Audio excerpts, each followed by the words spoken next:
For those of you who thought KD was joining the Raps because of Gravis Vasquez, this show's for you. We are talking Giannis. That's nice. That was the first time we thought KD was joining the Raps, right? All right.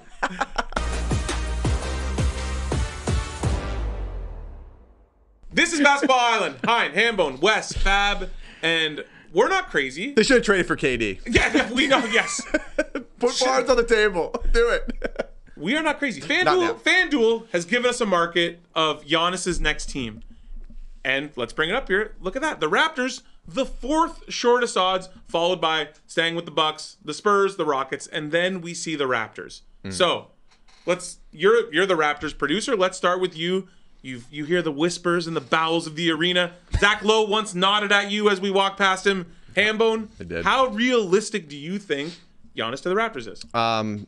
Two caveats, really. So I do I think think there's we got a lot more than that. well, through this no, podcast. two big ones. To me, there's obviously, read through the tea leaves, any like modicum of research, you'll know that Giannis and Masai are connected. You know that Masai wanted Giannis in that draft, but the Raptors No pick. didn't have a pick. So Got Kyle Lowry, though. got Kyle Lowry, which is nice. But there is history there. But this comes down to really two things. Raptors are probably not going to put Scotty Barnes on the table, and Giannis has to want to come to Toronto. So he has to tell the Bucks, this is one of my destinations, right? He's already said he wants to stay east. We do know he wants the Eastern Conference. But he also said he wants a state that's tax-free. Canada is not tax-free.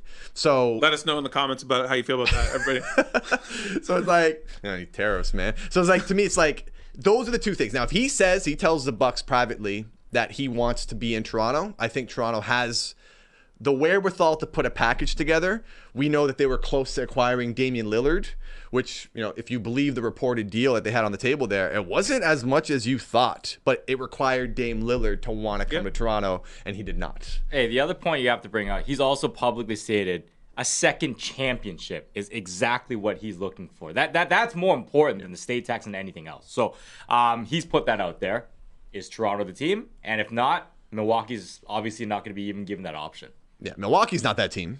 Of course not. Yeah, not the way they're constructed currently. I mean, let's be honest here. If he wants to win a championship, Toronto's not the destination for him. Considering, well, No, it's Okay, true. No, that's hold true. on. sorry, No, it's are true. you thinking? Oh man, Raptors. No, That's where no, I'm no. going to win a title I'm right saying, now. I'm saying, it's let's not. be realistic, but an East without Tatum is going to be pretty soft, and I, for one, don't think the Bucks would ever take a package that does not include Scotty Barnes. But if you're saying a Raptors team that has, say, Scotty Barnes, Brandon Ingram, Giannis, Let me stop you right there. The Bucks are not doing a deal that doesn't involve Scotty I Barnes, so agree with it's just a moot point. I completely Okay, agree with you. let's call him the trade Picasso. Sorry, I that's- bit that from Bill Simmons, Yeah, but so- yes. But hold on. This guy doesn't mess with the Bellnet internal homepage. He has the trade machine as his homepage. Oh, that homepage. Hey man, we're giving the Easter eggs for those who watch us from the building. All right. So, yes, I have the trade machine is my homepage. Again, I will repeat the caveat. Desktop only. The Raptors don't have, in my opinion, the best package. We can get into other teams later, like the ones we like. But if we're talking Raptors only, Connor, pull them up. Here's what we got. Manuel Quickly, RJ Barrett, Grady Dick, Ochai Agbaji, 9th overall pick, and 2 future firsts for Giannis Antetokounmpo and Kyle Kuzma. Again, based strictly on the fact that Giannis wants to come to Toronto. Throw a couple more swaps in there too. Sure. Like we can meddle about like all the other add-ins and fix-ins you can add, sprinkle into the deal. But John Horst just signed an extension with Milwaukee. He's going to try and extract everything So he can. let's once again give the caveat here. Milwaukee does not have any of their future firsts. No. So tanking for them is not an option. A lot of Exactly. teams in this situation, they're fine to just blow everything up. They need to be and tank. competitive. They need to bring stuff in because they don't have their first. Yeah, 'cause they're not going to be able picks to trade tank. with the Pelicans to get their picks back like the Well, Nets yeah, did the with Nets. Houston. That was smart. Yeah. So that trade, no, Milwaukee's not Yes. doing that because there's no blue chip players in that trade. You're basing it around Emmanuel Quickly. That you're getting Giannis Antetokounmpo for. RJ Barrett's like 23, man. It's 20-point scorer. What is the core of Barrett, Quickly, and Dick do for the Bucks? Well, and that's the thing where Houston can go and offer up a much more attractive package. 100%. And it's just a matter of this, like to your point, he would need to be like, I want to go I to want to Toronto. stay east, and I want to go to If Toronto. I'm the Bucks, I need at least an all-star level player. at least one coming in this deal. But here's the thing, though, is that like RJ Barrett, man. But here's the thing, RJ Barrett, not an all-star. But like, are they gonna do right?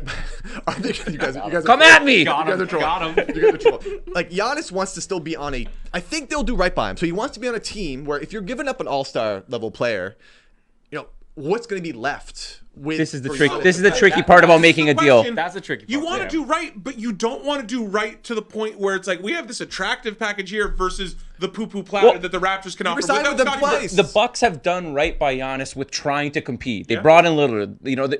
They've tried to win under him. Drew Holiday. Their organization is in such a bad place right now.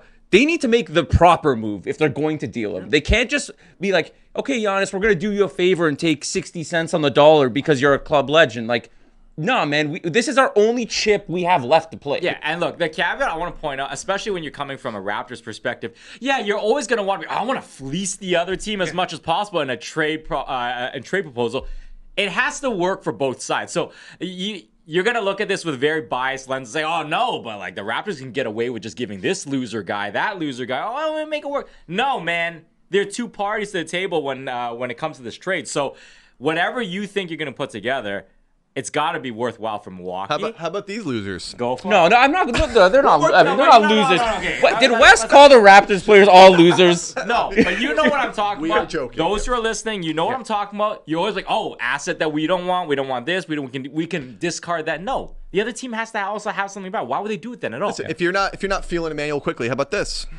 Connor, get it up. RJ Barrett, Jakob Poeltl, Grady Dick, Ochai Agbaji. Again, these are what make contracts work for Antetokounmpo and then what? Kanan. Two firsts and a Oh, I would go 3 firsts here, right? Like, Absolutely not. but here's the but again, the Bucks still want to be good enough. Should the Raptors put Scottie in if it means that you could get Giannis? My gut says no, only because this isn't the same team that the Raptors had when they were flirting for trading with Kevin Durant. I agree. Pascal Siakam, Yes. Or even Kawhi. This is a different team from when they traded for Kawhi. It doesn't make you a championship contender if you have to give up Scottie anyway. So really, my whole point. I don't Exactly. see. But are you going to be a championship contender any time in the next 5 years with Scottie? So then why take a almost guaranteed no right now than a possible in 3 to 7 years from now?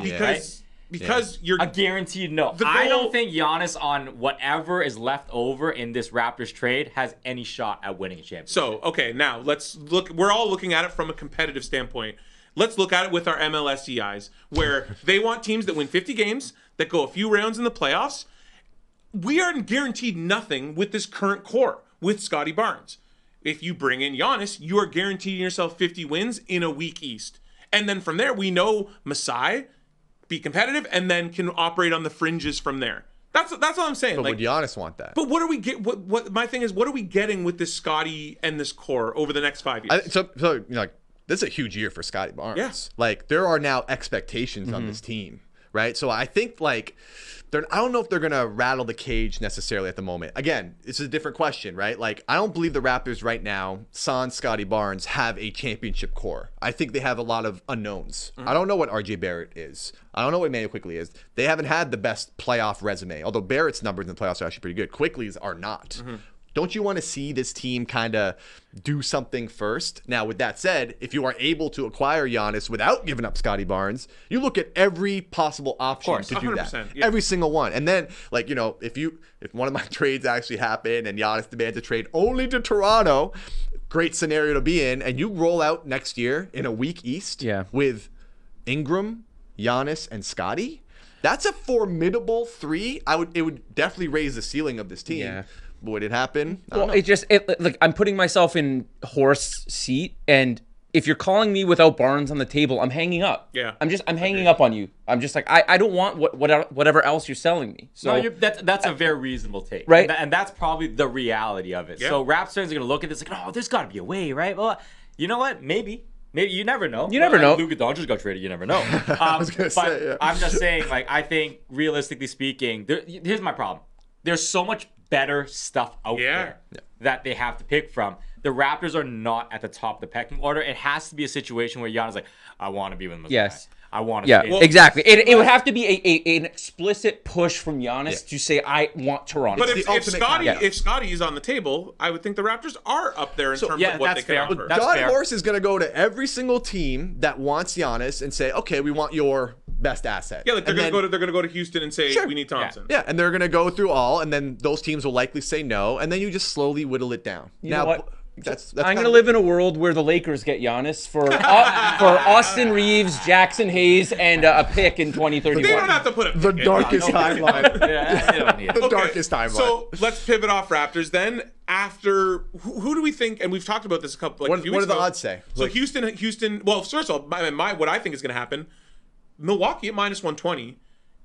I just think, given Giannis's personality and what he's established in Milwaukee, I don't see him really forcing the issue and saying, I need you to trade me. I don't think Giannis will make it ugly enough for them to do it, and that's why I like the -120. So let's call it what it is. Every time these markets are open, it's because everybody wants to see it happen. It is rarely what actually happens. So you're absolutely right. Although we have that logic with Fox at the deadline, and we all got burned. So in this situation, but that's because Fox was pushing. Yes, yeah. Fox was pushing. And he pushed to go to San Antonio. So it depends on, like, we don't know what's happening to Giannis, whether he's pushing or not. But I'll take it then. I'll go with Houston. So Houston at this deadline was the noisiest team when Butler was up for discussion, when KD was up for discussion, and the main reason why is the abundance of assets. And so you talk about it from Milwaukee's perspective.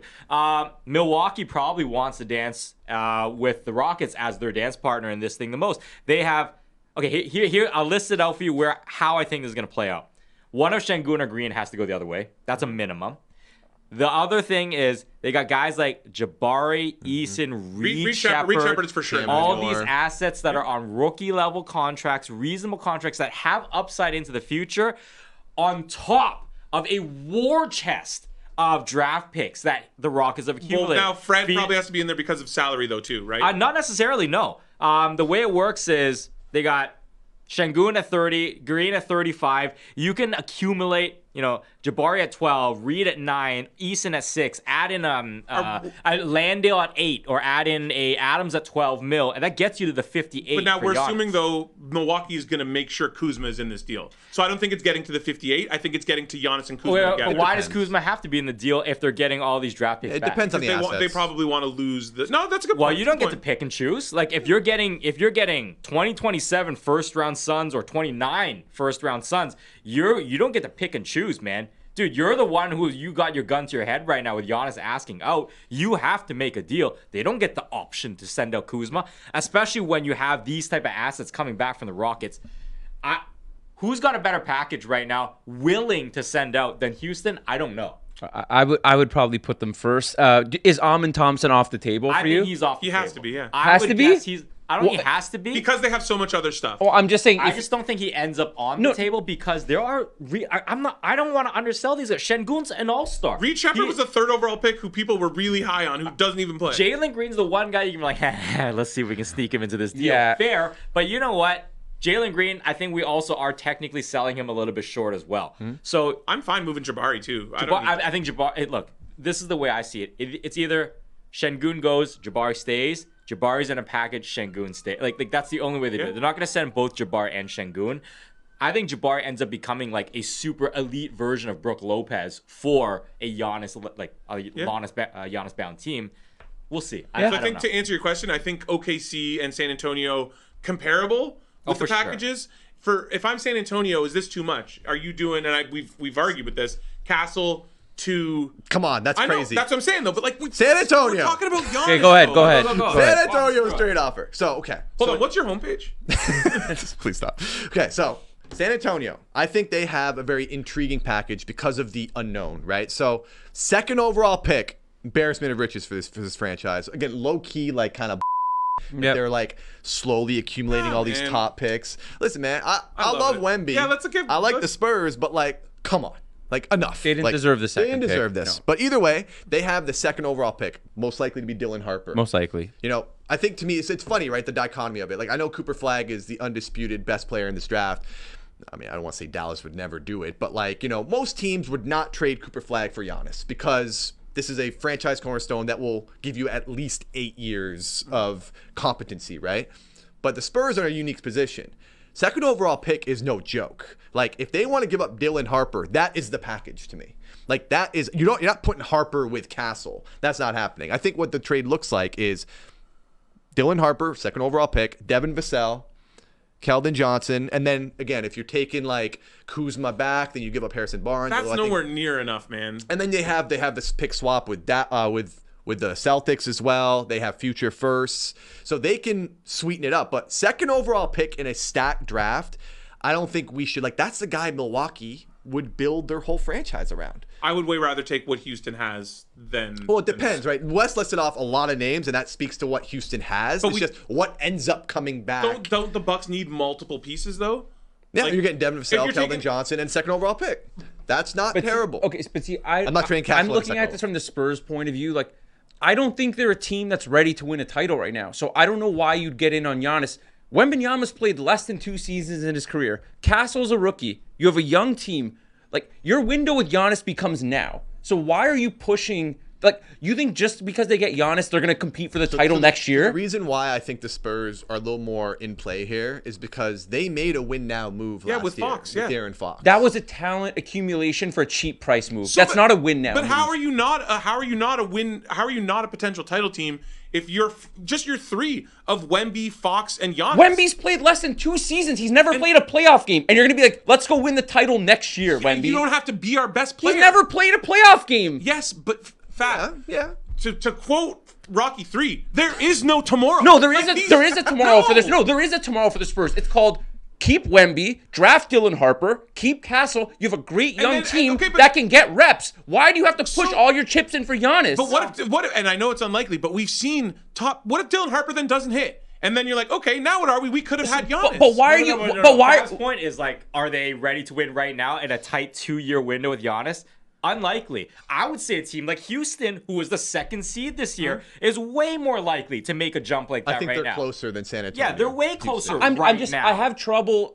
First of all, the Spurs don't really do that kind of stuff. They're very patient. And you can't sell me on the fact that all these guys who've never even stepped foot in the playoffs are just going to be a title team next year because Giannis shows up. I'm sorry. That's not how this works. But would you not say that the Spurs are headed towards contender status? Oh, for sure. They are, but I don't see why they have to fast track this. I think you can just build up this dynamic young core and then move from there. So it's a philosophical discussion, right? So that's the argument is, are you going to do it the OKC way? Slow, steady, and now they are reaping the benefits probably sooner than they even thought. Yeah.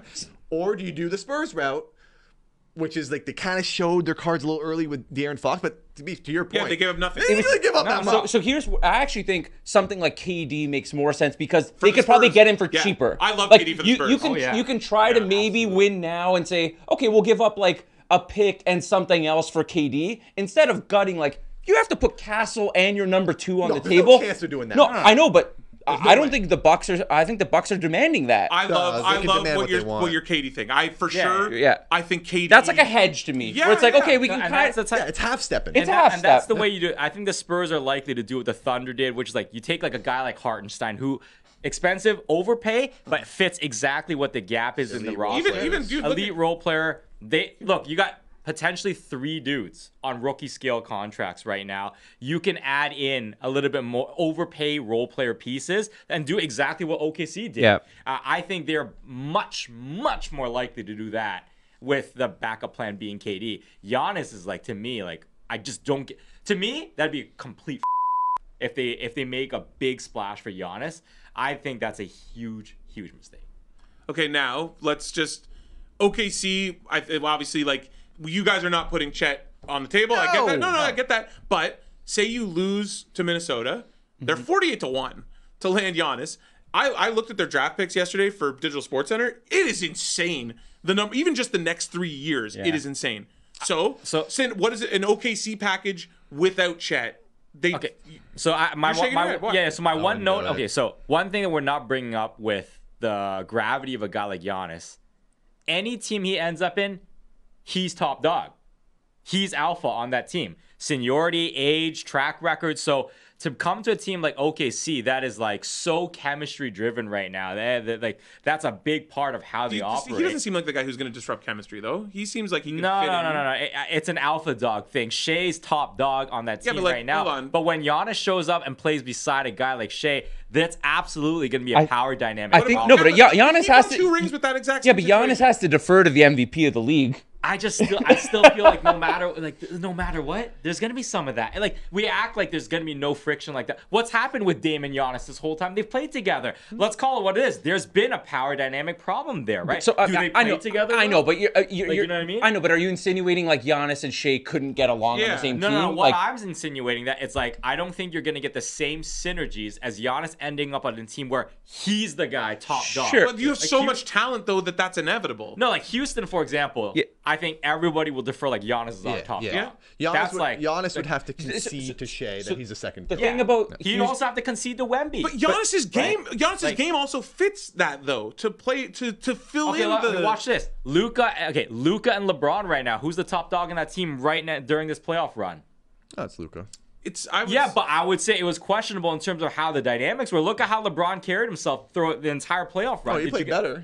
Yeah. Yeah, right. So like, what I'm trying to say is like, I just think you have to account for the fact that wherever Giannis has to go, no matter who's the leader of that team, there's gonna be some friction that gets created from it. As magnanimous of a player as you think Giannis is, it's not gonna be that easy. Why I don't like the OKC thing on top of like everything we're discussing here is like it their salary cap going forward. That's the biggest issue for me. Yeah, that's the biggest issue. You need to do that. Like you're on the cusp of winning the title. You're the heavy favorite. Once again, to win the title. This is hypothetical. Yeah, I know. Understood. Understand your point. Yeah. Like we're just talking, but like I think like with OKC, you're staring down the barrel of like 5 years of supremacy, dude. Like you're gonna be a contender. You're gonna be like top 3 to win the title every single year. I think it's not worth it for them to rattle the cage. Whereas a team like the Spurs, team like the Rockets, like the West is also like a bloodbath. Yeah. Like when is your window really? Like is it like I think to me it's just if I'm Giannis, and again we haven't really discussed this either. Like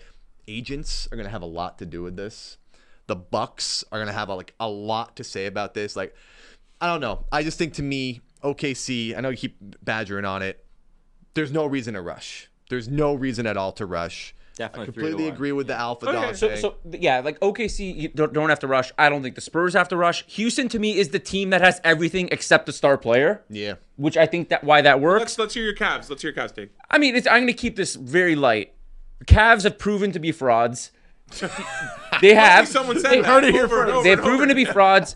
You have Donovan Mitchell. I'll give him credit. He really played well in that Indy series. And he's always been a great playoff player. If I'm Cleveland looking at the East, I would push chips in, and that includes Evan Mobley. Now, I know the actual math of trying to make that work. You may have to throw something else in because they'll be second apron, and they don't have a ton of picks. But if you're telling me Mobley's off the table in a Giannis trade, that's crazy. Like, is Mobley ever going to be a top 5 player in the league? No. I don't think so. I'd even throw in someone else. Like, you could talk me into Garland as well, because if I have Giannis and Donovan Mitchell in this East, I think you're getting to the finals at least once. You would trade Mobley and Garland for Giannis?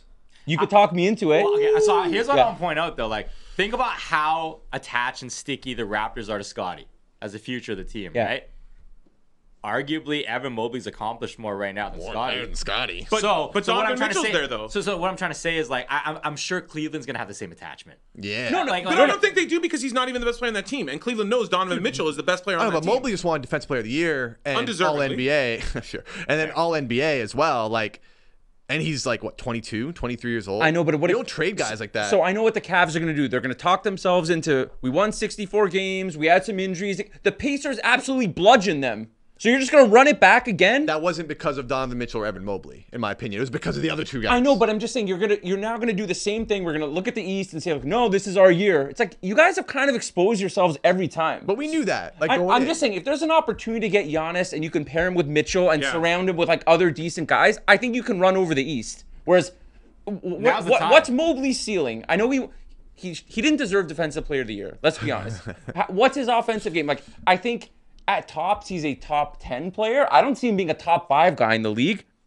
But if you're the Bucks, you talk yourselves into him. You're like, okay, we now have a foundational piece. Oh, the Bucks are gonna want Mobley. Like the Bucks are probably salivating at the opportunity to get Evan Mobley. I just don't think the Cavs would give him up. Like, I think to me, like, those guys don't grow on trees. To me, he's in the same bucket as Chet Holmgren. Like, you just don't give away unicorns. But see, I don't know if he is like. To me, Chet is a more dynamic. Like I know he can shoot threes. Like Mobley, okay. Look at these flashing threes. I like Chet's upside more than Mobley. I think significantly. Those are my guys. You guys know. Like, I love both of them equally. I don't trade guys like that for depreciating assets.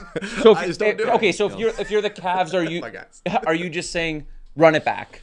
The No, East sucks. no. Run it back. No. I'm on record. I would trade that heartless ghoul, Jared Allen. I would. I like Garland. I just don't think Garland and Mitchell fit. Yep. So I would part look of it. to upgrade the wing position, which is something they should have done. I thought they should have been heavy in on OG Anunoby. Like, to me, those are the type. I think that type of player would thrive in Cleveland. DeAndre Hunter ain't it either. Yeah. So Yeah. Garland, Allen. I think to me, because you want to really like make Cleveland wants to take that next step. That's Mobley at the 5. Well, that's And then- one where KD would actually be a great fit, but I do not see KD going there. Probably not. But like, to me, that's where Cleveland makes that next step. It's just, I understand Allen's a solid player, regular season guy, all-star, like he's done it. It's just you don't allocate that much money to a position that could be redundant when it gets thick in the playoffs and you need to like space the team out. You need to be able to be switchable. Like, we saw Tyrese Halliburton cook Jared Allen over and over repeatedly. Like, they need to reallocate those two guys. And I actually love Darius Garland. I think he would thrive on a team that's more defensively principled, that can cover for his mistakes more so than Cleveland. Just can't have him and Mitchell together. Yeah. It's been proven. It's failed 2 years in a row. Is there any team that we haven't mentioned that you think would be like an I know people are talking Golden State, but it's like that makes no sense at all. Yeah, I think we've covered like the teams who would be realistically in the mix. I think the main one is I think Giannis probably ends up in the East somehow. I know but Houston's or Miami, or Brooklyn, to your point, they kicked us down the road, and they say we don't have a deal yet, and we'll figure it out. Like, so that's the thing. Like, I know, but this is what teams do all the time. Especially once again, I mentioned it with MLSE. If you're Milwaukee and you keep him, it's like, hey, so we're gonna win 50 games and we're like gonna make playoffs. Like, we'll take that if the deal isn't there. I don't think see you really a have to knock their world. socks. I don't see a world where he stays. Like, Well, okay, we'll see. I We'll see. We haven't really seen much in his character to think that he's gonna be one to be like, I demand a trade. I'm sitting out Cam. he won't do it. His agent will. I don't know, man. He has such a history with that city. Like, he brought him a title. I don't see that. If I'm John Horst, you just locked yourself into a long-term deal. You have the flexibility. You have comfort. You have stability. They're saying, hey, we trust you to make the right move for this franchise. Bringing Giannis back again with this roster that we know will not win the title is just, to me, malpractice. You're wasting a year of his prime. If anyone is wondering how to lose 10 units in 20 days, take a look at my best bets over the last 2 rounds. First off, I'm still pissed at Rudy Gobert for a 24 rebound performance. Otherwise, I would have had a 16-1 and whatever. But it's not fair to you. that ain't stopping me, because you know what happened last year around this time? I got smoked in the first 2 rounds, and I came back with a vengeance in the conference finals. It's your time to shine, man. It is. It is, but you know who's been shining this whole time? SportsCenter host Wesley Chang, Oh, who just yeah. is dominating. Wes, if we want to make the people money, so let's start with your bets. What are your best bets? 5 units for round 3. All right, okay, I'm going to get through this real fast. Okay, so I'm expecting both series to go over 5.5 games. I could be wrong after seeing what happened in Minnesota in game 1. I like the Pacers to win that series. So my whole thing, I just think the path to get where they are, don't deny it. Pacers have been the real deal. Knicks have scraped by to get where they are. I think they're evenly matched, but I just like Pacers as dogs. My 2 long shots. Hardenstein, he's already played game 1. The whole idea was that I just think they're going to find a way to play Rudy Gobert off. We saw it yesterday, And we already saw a little bit of that. Only 5 boards, but like he's beating Gobert, so that's I think what you so want. that was part of it. We'll see after how many games if he's there. And then Miles Turner to hit threes is also a fade on Tyrese Halliburton to hit threes. I think they need his role to be more rim penetration and getting everybody else set up. Whereas Turner, he's had a very good series. So playoffs so far, hitting the 3 ball. New York's not a team that's going to be really actively chasing him out, especially with Cat as their main perimeter guy. And then Mitch Robb, their backup, is not really fleet of foot either. Those are my 5 bets, all right? So some long shots, some shorter ones. I like your but we approach, got it. the safety. Yeah, So, yeah, man, your results speak for itself. Okay, that's so, it. Fab, you had a nice little round 2. What do you got? I've got a few things here. I've got a parlay of both series to go over 5.5 games. I expect them to both be competitive. So let's hope that goes. Thunder -1.5 series spread. I feel like it's Thunder in 6. They look great in game 1. good. We'll see. We'll see if Minnie's got to do better in game 2 or it's going to be a quick series. I've kind of got, 2 bets that, I they, love this. they, I love they that you obviously did this. both can't hit, but I'm hoping it's one because I feel like it's either Knicks in 7 or Pacers in 6. Yeah. That's how I feel like this series is going. So those are both juicy odds on both those outcomes. Shea to record 6 assists in each game. 1 for 1 so far. 1 for 1 so far. I think they're going to go to more of a zone in game 2. They didn't really bust it out in game 1 like we thought. I think he's going to have to facilitate. He, I think, hit 6+ in every game last round, if I'm not mistaken. I think he missed maybe once. one. They So missed once. that's plus 470. Yeah. And what I really love, Cat to score 20 points in each game of this series. He has absolutely bludgeoned the Pacers this year. 30 points a game. In fact, in his career, it's the highest scoring average against any other team except Minnesota, where he played 1 game against them. So my only question with Cat, he looked off last series. I know historically Different it's a good series. matchup. Different I know, but is that something with him, or was that how he was? Well, I think how he was Boston's- played? I think Boston is tough. Yeah, don't sleep on Boston. They're defensively extremely sound, and they guard the paint very well. So it just doesn't work really well against Kings. I think this is a series where he can use his size and physicality, and I think they will run some stuff for him, and I think he will get more looks from 3 and be effective in the post as well. And I like it. New York doesn't win this series if Cat doesn't play. that's what I'm saying. I think it has to be a Cat series, and I think it's setting up for him to be for it to be a Cat series. What do you got? These are pretty bad to do after that game 1 bludgeoning, but I just listen. I love OKC. I'm a supporter. I have future money on Based them. off of these, it doesn't look like you love OKC. I just think not look like the you love value OKC. of the series is out of control to me, man. Like the Wolves are good. They didn't really. No, they missed a lot of open threes. Game 1, Case and Wallace D'd Ant-Man the up. I thought that was amazing. I thought I was to watch. watching The Prestige because that was an Ant-Man disappearing act. That Yeah, was like yeah. Nice. that was bad, man. Like It was bad. It and was bad. Ant-Man does this too much. He does. We saw this we saw it in the first half of game 1 against the Warriors, where it was just a complete no-show. So and then I think the Wolves do this. I think they kind of just loafed a little bit, but when they're at their best, they are at their best. I still think OKC is obviously they're the favorite. They likely will win this series, but the series hasn't really started yet until a road team wins the game. So I think I have the Wolves plus 2.5, much better value now than it was before the series started. I also took my plus 1.5. I think this can go 7, but Minnesota's going to need to hit some shots, and they need to defend a little bit They're better. also going to need to really make hay on the offensive glass. Like Yeah. that can't be even. They need to actually absolutely hit the glass. And the turnovers, man. You cannot hand the OKC the ball 20 times. I don't even think they handed them. OKC they had like didn't. 11 steals. OKC takes it. That was the Yeah. difference in that game.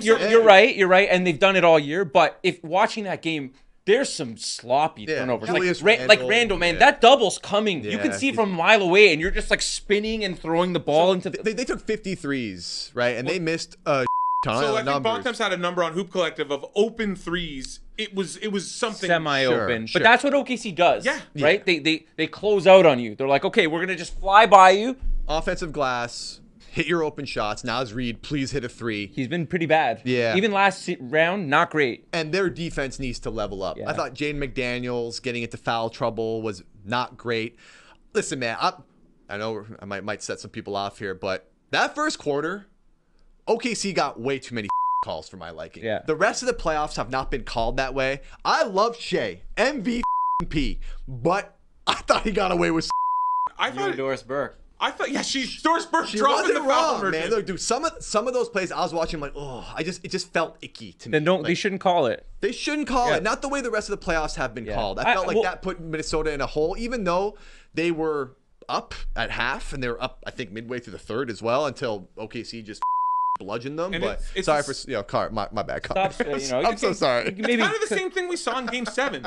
OKC can be bad. OKC was bad for a large chunk of that, and then all of a sudden, a couple turnovers, it gets everybody going, Yeah. especially at home. Amazing to watch. Like, and you snap your fingers, and it's like they just went on like a 20-5 or a 20 to whatever run. large margin for error. Yeah. What they have. So, yeah. yes, like that's Kendrick exactly- Williams comes in is like perfect. Like, oh, what a cat. So what are your bets? I am against you guys. I don't like Minnesota at all in the series. I think OKC smashes. And I thought this before yesterday. I think this is 5 games probably. I think they make quick work of them. But my best bets: Indy, New York over 5.5, parlayed with Thunder to win the series. I got 3 units on that to get to -106. I really like that one I actually. I really like that. We got honestly Theo, you ain't going to college if that bet don't hit because I got a lot on it.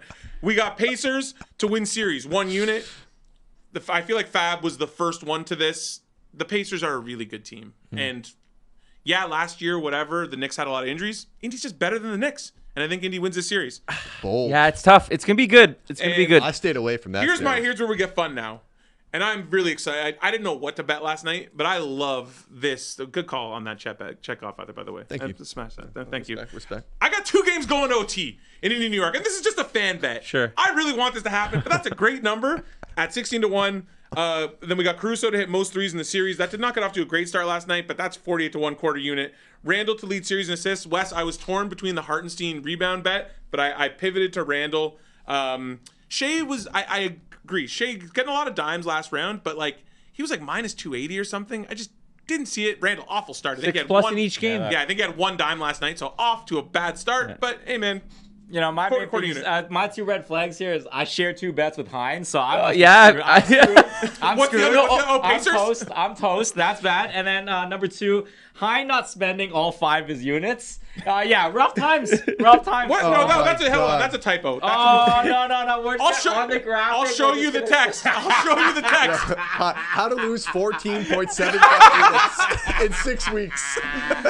Don't worry, Hein. We'll do that. We'll do the math and we'll make sure it's correct. I will show you the text. You're short a quarter. And that's okay. Because that's how confident I am in those 4.75 units.